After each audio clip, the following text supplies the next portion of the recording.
Jagiroad satellite township বিৰোধী আন্দোলনক সমৰ্থন বৰদুৱাৰ বাগান ভূমি পট্টন দাবী সমিতিৰ লগতে বৰদুৱাৰ ভোলাগাঁও আঞ্চলিক ৰাভা জাতীয় পৰিষদ আৰু বৰদুৱাৰ প্ৰাইমাৰী ট্ৰাইবেল সংঘৰ তিনিটা সংগঠনে যৌথভাৱে এক সংবাদমেলৰ জৰিয়তে চৰকাৰৰ স্যাটেলাইট টাউনশ্বিপ প্ৰকল্পৰ তীব্ৰ বিৰোধিতা কৰে।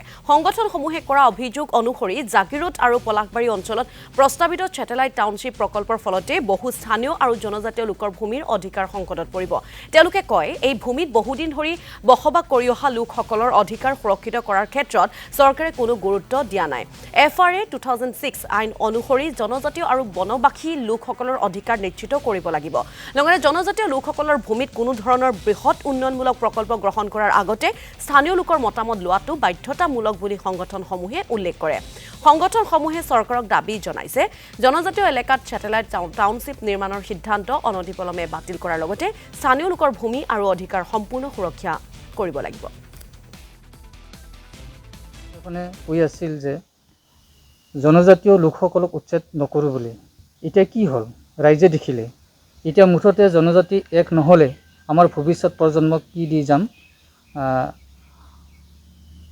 কাৰণ আমাৰ মাটিবোৰ পট্টা নাই আৰু যি সাংঘাতিক ৰক্ষা কৱচ আছে তাকো ধ্বংস কৰিবলৈ ওলাইছে।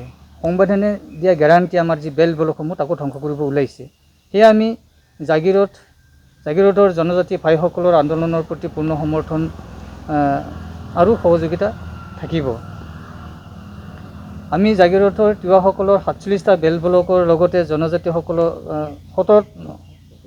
17টা বেল বলকতে গোটেই অসমৰ 47টা বেল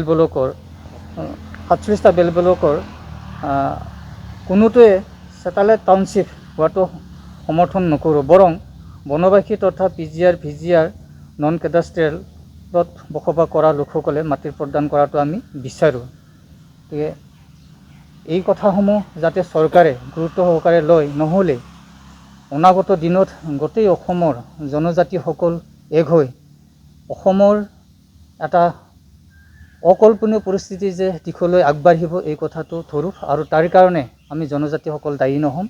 এই ক্ষেত্ৰত অসম চৰকাৰখনে দায়ী হ'ব।